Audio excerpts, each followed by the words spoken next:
ജെറുസലേമിൽ സമാധാനം സംജാതമാകാൻ വിശുദ്ധ വേദിയിൽ കുരിശിന്റെ വഴി പ്രാർത്ഥന പുനരാരംഭിച്ച് ഫ്രാൻസിസ്കൻ സന്യാസികൾ.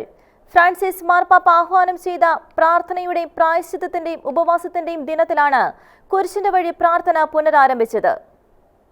സുരക്ഷാ ഭീഷണിയെ തുടർന്ന് 2 ആഴ്ചയായി ദേവാലയത്തിലായിരുന്നു കുരിശിന്റെ വഴി പ്രാർത്ഥന നടന്നിരുന്നത്. തീർത്ഥാടകരെ കൂടാതെ ശക്തമായ പോലീസ് പെട്രോളിംഗിൽ ജെറുസലേമിലെ പീഡാനുഭവ വീഥികളിലൂടെ നടന്ന പ്രാർത്ഥന ശ്രദ്ധേയമായിരുന്നു. ജെറുസലേമിലെ ലാറ്റിൻ പാത്രിയാർക്കീസ് കർദിനാൾ പിയർ ബാറ്റിസ്ത പിസബലിയുടെ സാന്നിധ്യവും പ്രാർത്ഥനയിലുണ്ടായിരുന്നു. കഠിനമായ ചൂടിലും യുദ്ധവിമാനങ്ങളുടെ കോലാഹലത്തിനിടയിലും സമാധാനത്തിനായി നിരവധി പേർ കുരിശിന്റെ വഴി ചൊല്ലി പ്രാർത്ഥനയിൽ പങ്കെടുത്തു. വെള്ളിയാഴ്ച ജെറുസലേം സെന്റ് സേവ്യർ ദേവാലയത്തിലുള്ള എക്കെ ഹോമ ചിത്രത്തിന് മുന്നിൽ ഫ്രാൻസിസ്കൻ സമൂഹത്തിലെ അംഗങ്ങൾ ഏതാനും നിമിഷം പ്രാർത്ഥിക്കുകയും വചനം വായിക്കുകയും ഗാനങ്ങൾ ആലപിക്കുകയും 2002 ലോക സമാധാന ദിനത്തോടനുബന്ധിച്ച് വിശുദ്ധ ജോൺ പോൾ മാർപ്പാപ്പയുടെ പ്രാർത്ഥനാ നിർഭരമായ വാക്കുകൾ അനുസ്മരിക്കുകയും ചെയ്തു. പ്രാർത്ഥനകളുടെ സമാപനത്തിൽ ക്രിസ്തുവിന്റെ പ്രകാശത്തെയും നമ്മുടെ വഴികൾക്ക് പ്രകാശം നൽകുന്ന ആത്മാവിന്റെ അഗ്നിയെയും സൂചിപ്പിച്ച് എല്ലാവരും മെഴുകുതിരികൾ കത്തിച്ച് പ്രാർത്ഥിക്കുകയും ചെയ്തു.